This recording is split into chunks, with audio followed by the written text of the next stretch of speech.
Okay, here we go. 2026, a few weeks in. Yeah. All right. Welcome, everyone. We're going to start our weekend off with a review of the best deals in the restaurant industry, top restaurant news, sales, listings, and we're going to talk about our franchise opportunity at We Sell Restaurants, the nation's largest restaurant brokerage firm. I'm Robin Gagnon. Hey, I'm Rob Morrison, and we're bringing you the biggest news of the week. Whether you're looking to buy, sell, or even join our brand as a franchisee, this, as always, is the place to be. We're going to take people through the restaurant news. We'll talk about sales, new listings, insider tips, always the best on what's moving the market. So drop your comments in the little comment section so we can answer them live. Comments or questions? Yeah, either one. Concerns, if you have any. If you're watching live, please say hello. Let us know where you're tuning in from. And if you're catching a replay, then type replay so we know that you stopped by. Okay, let's get to the nitty gritty. What's happening in the restaurant world this week? Here are the top insights of the week. All right. It's a quiet comeback. You have to listen closely, but it's about the food courts. I don't believe it. Well, they're coming back, apparently. Tell me more. But they have a serious glow up. If I guess that's a term. They're glow up. Okay, Your girlfriend would know about that. Okay, so this is not the mall food court we grew up with. Today's versions, they're smaller, think curated, built for speed, fewer brands, cleaner layouts, and menus designed for, gotta have it in the mall, fast decisions. You gotta think quick. What's driving it is flexibility. Landlords love this because multiple concepts can share infrastructure, and brands like it too because they can open faster and cheaper. Guests love the choice without commitment. Groups can split up. Everybody gets what they want, order from different brands, and still sit together. And for the buyers, this format reduces risk, lower build-out costs, shorter leases in some cases, and immediate foot traffic make food court locations very smart entry point. So I hope they can really elevate this because the fun part is that food courts can be great testing labs. Brands can launch ideas here before rolling them out system-wide, but I'm going to keep an eye on this trend. Yep, we'll probably talk about that again. This is an insight. We're talking about weird menu items, right? Maybe you've seen a menu item and thought, why would they ever sell that? Well, if you're asking those questions, it's working exactly as they intended. Okay, so get this. These franchise brands are using these tests to gather fast data. What are people photographing? What are they talking about? What's getting shared online? It's a little sneaky. Yeah, I remember when hot honey first came out. I was like, but now it's everywhere, right? Some items exist just long enough to see how the guests are going to react. And sometimes that weird item reveals something bigger, a flavor trend, like you said, the hot honey, a new day part, or a new customer the brand did not expect. And the fun twist is that even failed items can do their job. They spark attention without changing the core menu. So buyers should see this as a positive sign. When you see this experimentation, brands are doing these small experiments without putting the whole franchisee or the franchise concept at risk. It's not a wholesale change out. It's like a limited time offer. Yeah, that makes sense. All right, finally, another insight here why some chains are killing their best sellers. It's a surprise, right? But chains at times are cutting the items that guests love best. So here's why. Behind the scene, even those beloved bestsellers can be operational nightmares. They might take longer to prepare, require extra training, or slow down the entire line. And in some cases, they also rely on ingredients that fluctuate in price or complicate the inventory. So by removing them, the brands are actually simplifying training, speeding up service, and protecting margin. And the interesting part here is that guests usually adapt quickly when the overall experience improves. For buyers, it's a reminder. Strong brands focus on repeatability and profit, not just popularity. All right. So with that, let's talk about some of our top listings this week. We're going to shift to these opportunities spanning Texas and Georgia and Florida and representing 3 different paths into restaurant ownership, from franchise operations to second generation space and early stage turnaround opportunities. So what connects these, Rob, it's their flexibility. Each one offers buyers a different way to enter or expand in the restaurant industry, depending on experience level, involvement preference, and growth goals. These are operating businesses or service-ready spaces. They're clear fundamentals are already in place. All right. Our first featured opportunity this week is listing number 34421, and it's in Amarillo, Texas, represented by Zoltan Lukics.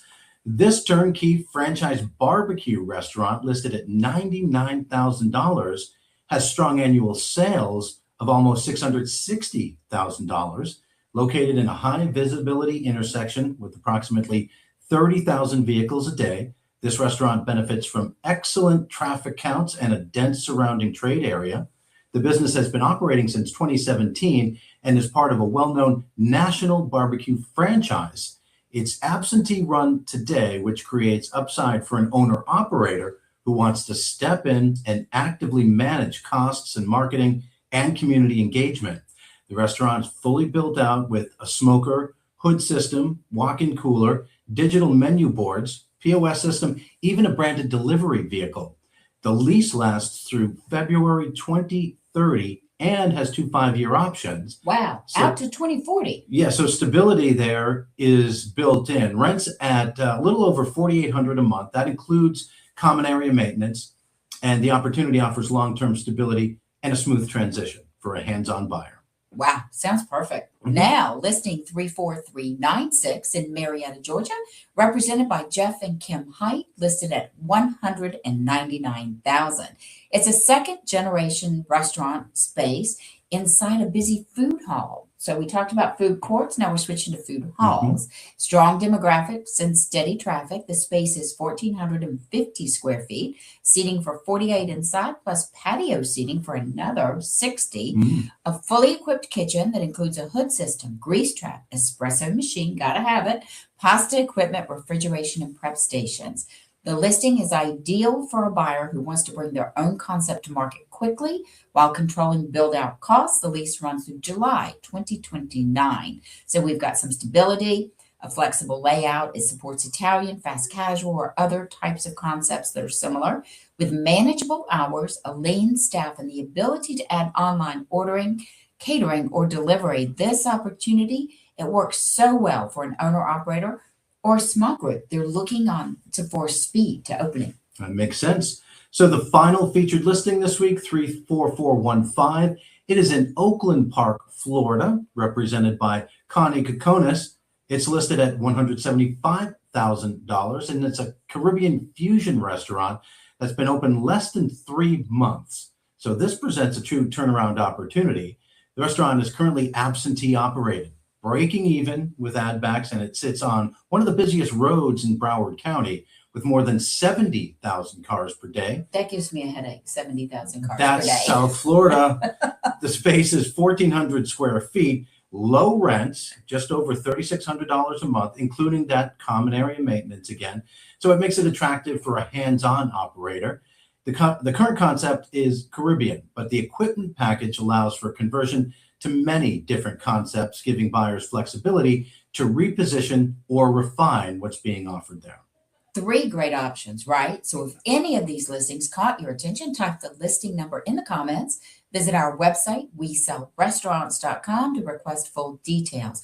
Our certified restaurant brokers are ready to walk you through the financials, operations, and next steps to determine which opportunity aligns best with your ownership goals. All right, let's talk about sellers Okay. for a minute. We have an insight for the sellers. Here's what they often miss. Buyers not just looking at your numbers, they're looking for how your restaurant behaves day to day. So interesting. They want to understand how the business feels when it's busy, when it's slow, and when something doesn't go exactly as planned. The stress test. I have a long-held belief that the slower the restaurant is that night, the worse the service. Mm-hmm. Ever notice that? You go in a restaurant, it's crazy busy. Yeah. The food is pumping out. Everybody's jumping, and it's like a great experience. When you go in and it's slow, it's like everything Yeah. slows down. Yep, Smart of buyers to check it out at every level of business. I think you're absolutely right. And what builds confidence is the clarity. Sellers who can explain how schedules are set, how decisions get made, and how the operation stays on track tend to move through due diligence faster. So they're also paying attention to focus. Restaurants that stay in their lane with defined menus, intentional hours, and clear priorities, those feel a bit easier to step into. Trying to do everything can sound like an upside, but to a buyer, it often sounds pretty risky. Yes, another thing buyers respond to is the speed of answers. Yes. So when sellers can quickly explain patterns in sales, staffing, seasonality, buyers assume that the business runs consistently. Right. They also appreciate restraint, knowing what the business does not do, just as important as knowing what it does do well. So that sort of discipline, it really signals to the buyer that the business is managed and not reactive. And the takeaway is simple for sellers. A business that's easy to understand is easier to trust. And when buyers trust the structure of the business, they spend a lot less time worrying about what could go wrong and more time focusing on what could grow. All right, so let's flip it now. Insights for buyers.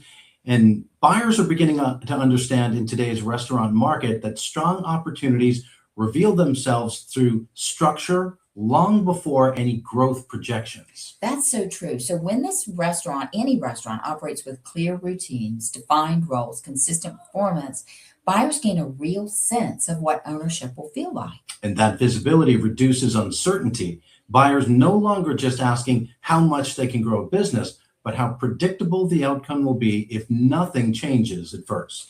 And we recommend that nothing change at 1st. In our book, Appetite for Acquisition, you know what we say to do in the first 100 days?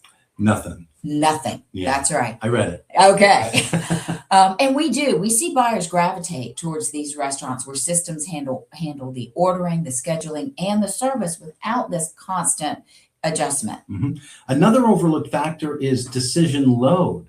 Fewer daily decisions preserve energy for strategic improvements instead of firefighting. Got to stay away from the firefighting.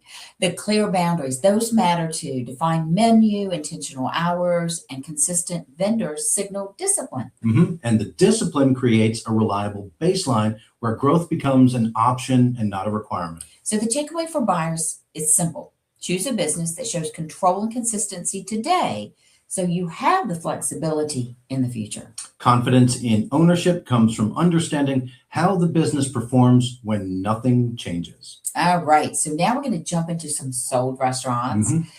It's exciting when we talk about these sold restaurants because we're really impacting people's lives, Yes. making these changes for the buyers and the sellers. So we're going to highlight two very different restaurant sales, but they point to the same takeaway. Preparation, communication, and realistic expectations makes all the difference when it's time to sell. All right. Our first featured sale takes us to North Georgia, up in the mountains. A well-loved cafe in Chatsworth recently sold for $150,000. The business had become a true community staple, generating more than $300,000 in annual sales and about $85,000 in owner earnings. So what made this sale especially strong was how well positioned the business was. The cafe, it operated in a right-sized 1,170 square foot space with indoor seating and outdoor, get this, they had the mountain views. Love that. Occupancy costs were extremely manageable, just 6% of sales, and that stood out to buyers. Yeah, that stood out to me when I just heard it. The seller was ready for a lifestyle change, and the buyer was a multi-business owner looking to diversify his income. Because the restaurant was priced realistically and came fully equipped and turnkey, the buyer was able to step in and take over immediately. The sale was represented by Paul Rogers, certified restaurant broker and franchise partner in Georgia Northwest. Paul noted that consistent and clear communications was a major reason the transaction stayed on track and closed successfully. Both sides stayed engaged, responsive, and transparent throughout the process, which helped avoid delays and unnecessary friction. That kind of cooperation can significantly shorten timelines and protect the value. Great story there for Paul in the Northwest Mountains of Georgia. But our second sale takes us to Frisco, Texas. Beautiful place. Oh, it is. It's one of the fastest growing markets in North Texas. Did you know that? Beautifully built Mediterranean restaurant was acquired by an experienced restaurateur. He was ready to expand to his third location. And the transaction was represented by Jason Coleman of We Sell Restaurants in Frisco.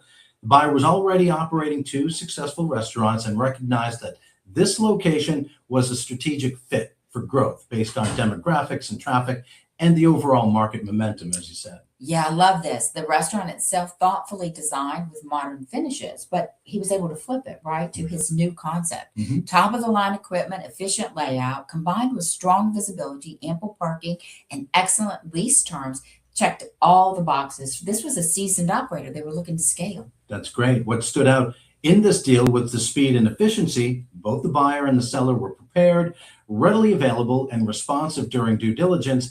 And that level of organization helped the transition move quickly from contract to closing.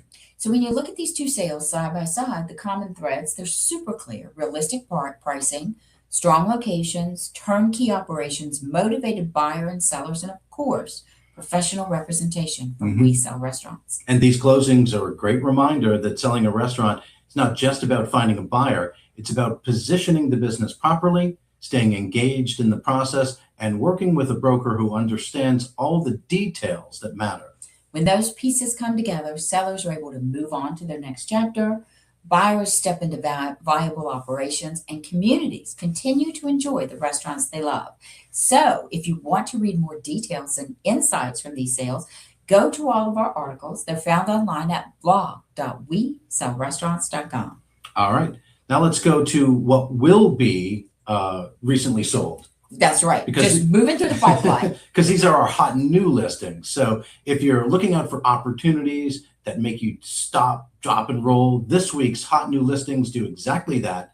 They're bold, high impact businesses hitting the market with scale, demand, and serious presence. And you know what sets these apart is their readiness, right? Every listing we're going to mention, it's positioned for buyers who want momentum, whether that means immediate cash flow, strong infrastructure, or the ability to open quickly without, oh gosh, I hate this, that build out risk, Right. waiting on a contractor, waiting on a permit, just waiting in general. Waiting. Right. Our first new hot listing this week, 34539. It's in Charlotte, North Carolina, represented by Justin Scotto, and it's listed at $300,000.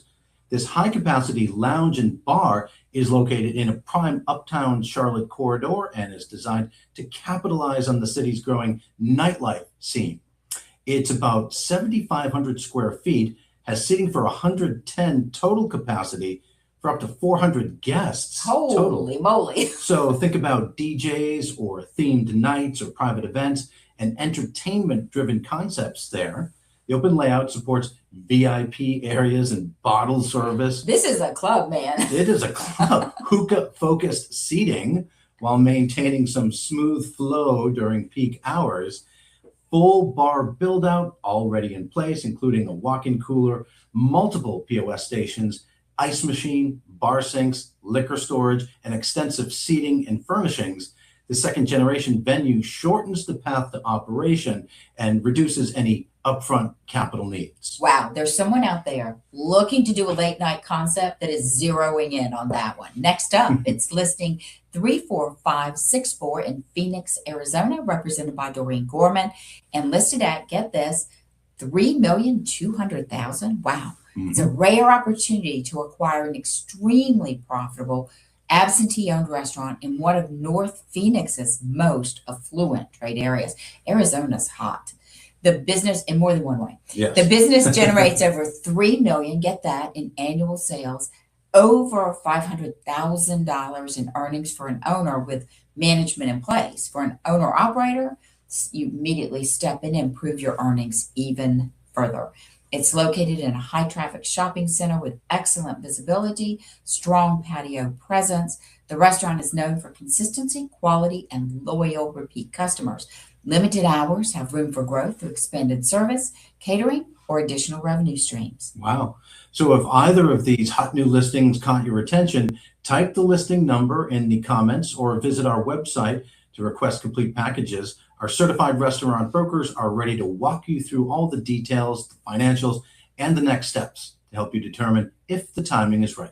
Okay, so we talked about the sold listings. Now we're going to move into testimonials because this is an area where we talk about something we care about so deeply at We Sell Restaurants. Results matter, but how we achieve those results, probably more important. Yeah, agreed. Every transaction represents a real decision point for someone's business or future. And when clients share their experience, it gives insight into what the process actually feels like from their point of view. We start in Northeast Georgia again, where Greg Cavender shared his experience working with Robert Klaus of We Sell Restaurants Northeast Georgia on the sale of a classic 50s style diner. Greg shared Robert Klaus sold our Georgia 50s diner in less than 3 months for full price and walked us through the entire process and transition to the new buyers. He helped determine the value, handled all the advertising, created and executed the contract, and guided us through closing. No hiccups, always responsive, and achieved results. All around great experience. We would definitely use them again. That's great. Great feedback reflecting preparation and follow through. Clear valuation, consistent communication, and steady guidance allowed this seller to move forward with confidence and avoid unnecessary stress during the sale. All right, next we are going to hear from a buyer's perspective. Mehmet Ali shared his experience working with Deborah of We Sell Restaurants Orlando. This was during the acquisition of the Lake Nona Little Greek location. Uh-huh. I read this online, it was amazing. Deborah was absolutely amazing to work with throughout the entire process of acquiring the Lake Nona Little Greek location, he says. From start to finish, she was professional, responsive, and incredibly supportive. She guided us through every step with patience and clarity, always making herself available to answer questions and ensure everything moves smoothly. Her knowledge, attention to detail, and positive attitude truly made a successful process much easier. I'm very grateful for her help and would highly recommend Deborah to anyone looking for a reliable, hardworking, and get this, genuinely caring professional. That's a wonderful, wonderful review. That kind of feedback highlights what the buyers value most, right? Clear communication, availability, and support during what could be a complex transition. There's lots of highs and lows in buying a restaurant. And you think about it, we buy and sell, help people buy and sell hundreds and hundreds of units a year. But for a buyer, often it's their first time ever. And only, First and only. Yeah. Same thing with a seller. We've all maybe bought or sold a couple of houses, but this, it's really Mhm. different. So whether it is a seller trusting us to protect what they've built or a buyer stepping into ownership, these experiences reflect the standards we hold ourselves to every single day. professionalism, responsiveness, and genuine care for the people behind each transaction. So grateful to the clients who take a moment, share their stories, proud of the brokers who consistently deliver these experiences, customer service experiences we're talking about. It's one of our core values. Yeah, and that's a wonderful way to transition into joining We Sell Restaurants. Every market has people making restaurant decisions every single day, owners deciding whether to hold or to sell, buyers deciding whether to move forward, lenders and landlords deciding whether a deal makes sense for them. You know what most markets lack? It's a clear point of leadership in those moments you just described. Someone who understands restaurants, understands risks, knows how to move deals forward with clarity. And that's where We Sell Restaurants, the franchise, comes in. Our franchisees become the restaurant authority in that particular market. It's not about chasing listings or pitching services. It's about being a trusted resource people turn to when the stakes are high and the answers are not obvious. Franchisees operate in a category of one. They're not competing with general business brokers or consultants. They are the restaurant specialists. And the system supports that role with structure, training, tools designed specifically for restaurant transactions. All the way from valuations and buyer qualifications to deal structure, ongoing guidance, that's all built into the We Sell Restaurants franchise system. And over time, something shifts. You stop introducing yourself. Your reputation does the work before the conversation even starts. And it begins with our reputation at the national level as the most successful restaurant brokerage brand in the country.